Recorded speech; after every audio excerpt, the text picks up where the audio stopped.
Hi everybody and welcome to the Pioneer Homestead. My name is Andrea and I live in far north Idaho on what we like to call a pioneer homestead.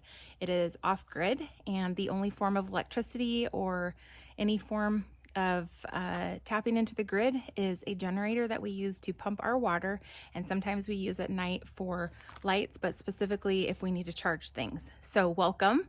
I want to talk to you guys today really briefly about not having water. So on our property, we do not have any water. If we were to drill a well, it would be about 600 plus feet. And with the cost of that right now, that's just not an option. And where we live, we have what's called water memberships. And we are not able to get one of those because they are not available, at least at the current time. And we've been waiting for about 2.5 years. So there are other YouTubers like Leah and Ron who have the YouTube channel called Faith Family Heritage Living. I highly recommend, if you have water on your property, definitely look them up, check them out.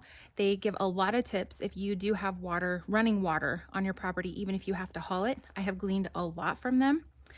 In the winter time, how we heat up water is on our wood cook stove. And then in the summertime, we heat it up on a propane grill, or a propane burner, I guess is what you would say.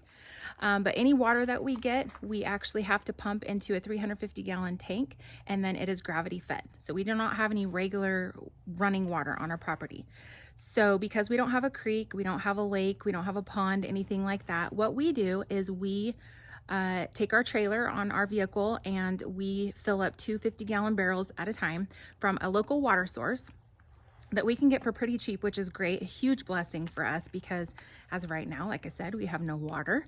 So in the summertime, water becomes a hot commodity because we do not have any. Every drop counts. And when we're watering our garden, which can be a little bit more challenging, we have to figure out ways to do that. So we have hooked a hose up to the generator with a pump. Not my favorite way. One, it costs money for the generator, and also it takes a really long time to water. So we are old-fashioned. So I just want to show you guys what we actually use. And these 50-gallon barrels, this is the 50-gallon barrel that I tapped from. And the bees like it too, as you can see. And the best way that I have found that we do it is just by old-fashioned hand watering. So I thought I would just kind of show you guys, you know, what we do, how we water our garden, and also what the best way is for us to keep the water contained in the garden. So I just thought I would show you guys, kind of flip you around here, kind of show you what, kind of just like what we do. And I thought it might help somebody, especially if you don't have water on your property. What we like to do is, one of the ways is use these pools. These are like little kid pools, I guess you would say, because our soil, like I talked about last time, is not the greatest. It's really hard to keep the water in because we live in such a dry climate. So we try to do container garden as much as possible. So these have helped us tremendously, and good old fashioned arm strength. And we like to water that way. The best way is about a can per pool, so to speak, I guess I would say. And in this one right now, we have cucumbers and we have dill. Our dill is doing great. Our cucumbers did not sprout. I don't think that they're going to, but I am not pulling them. And the reason why I'm not pulling them is because it still helps with the shade in the water, around the water, to keep the dill like very hydrated. Because our soil, like I said, it does get really hot. There's sunshine today, but we are still amidst all of the smoke. So we're trying to do our best as far as being able to keep that water and keep it hydrated as much as possible down inside. The other thing that we like to do as far as containers is, let me flip you guys around here really quick, and I can show you what we have going on with our tomatoes. So let's do that. And these are our tomatoes.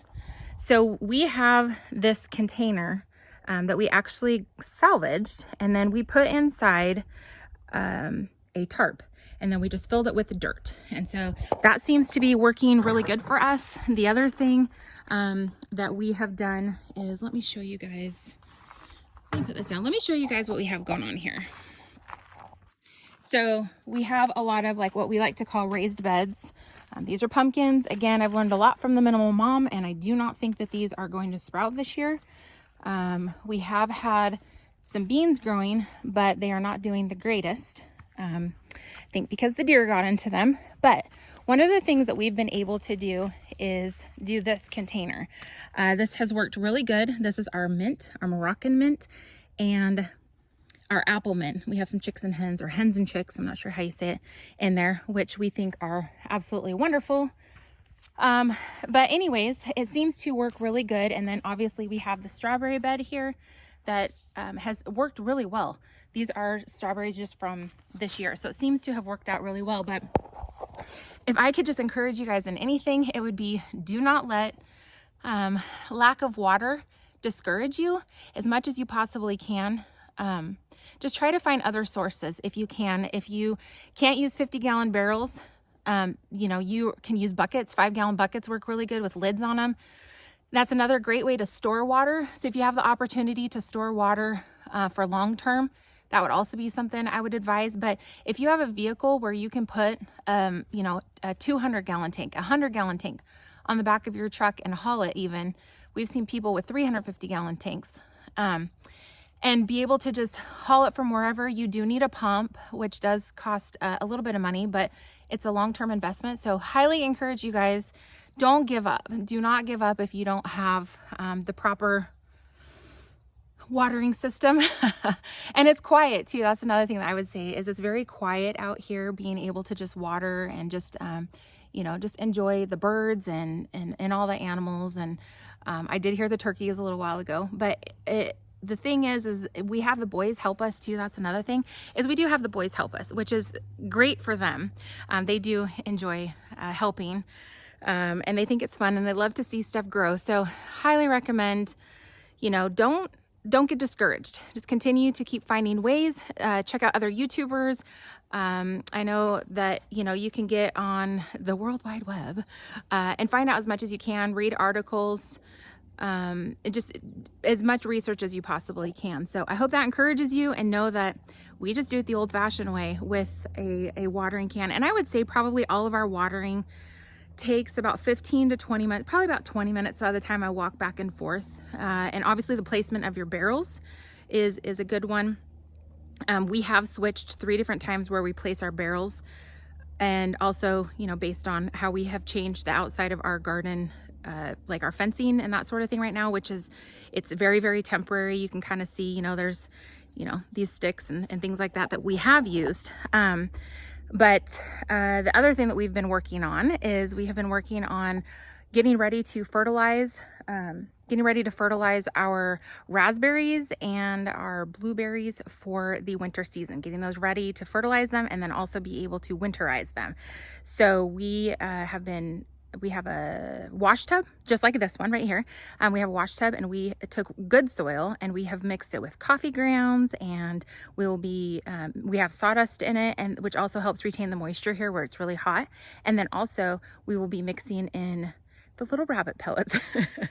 It's the best way I can say it. And that is supposed to be really good for them, but also the coffee grounds, lots of nitrogen in it. So, and we love mint. The reason why we love mint so much is because you can make mint tea in the summertime. Ice cold mint tea is so good, and it's good for you too. It helps your stomach and aid in your digestion. So anyways, I hope you guys have a great day. And if you have any questions, or there's future videos that you want to see, please let me know. Type in the comments, give me a thumbs up, and I hope you guys have a great day, and happy Saturday from the Pioneer Homestead.